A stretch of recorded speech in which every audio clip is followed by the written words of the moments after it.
Indian media back cuts in interest rate. Indian papers welcome the central bank's surprising decision to cut its interest rate to 7.75%.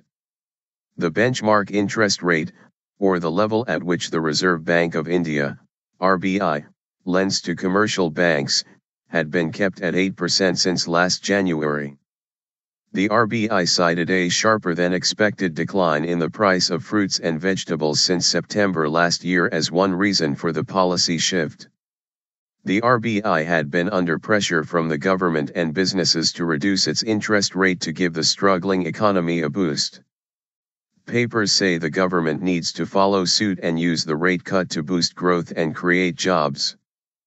But now that the RBI has set the ball rolling on interest rates, it is for the government to play its part, ensuring that nascent sentiment at the firm and consumer levels translates into concrete investments, jobs, and spending, says the Indian Express in an editorial.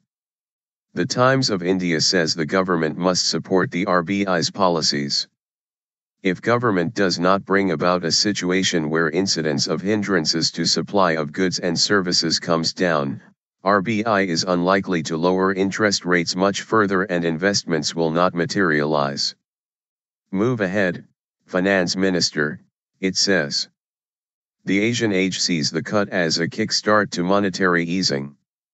The more important aspect of the rate cut is the recognition by Dr. Raghuram Rajan, RBI chief, that PM Narendra Modi's government is serious about bringing in fiscal order and tackling the supply-side issues that have been plaguing the economy and fueling inflation, it says. Bedi joins BJP.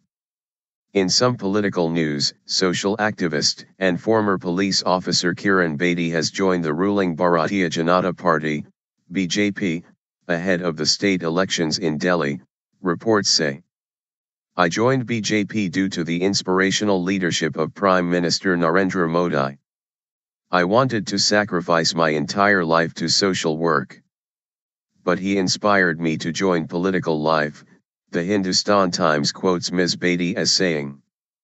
The Times of India speculates that the former cop may be pitted against Aam Aadmi Party leader Arvind Kejriwal for the post of Delhi's chief minister.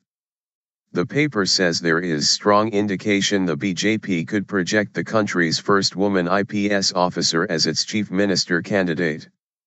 Ironically, Ms. Bedi had campaigned alongside Mr. Kejriwal in 2011 during anti-corruption activist Anna Hazare's movement for an ombudsman bill.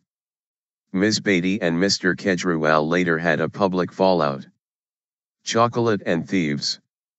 And finally, some thieves' love for chocolates helped the police in Delhi in arresting them, the Times of India reports.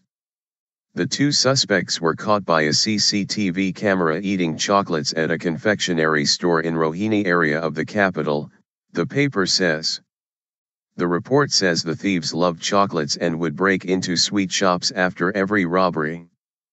A trap was laid to nab the men after a detailed study of their modus operandi, a police official said. Chocolates worth Rs 100,000, £1,000, $1,600, were recovered from the two suspects, the paper says.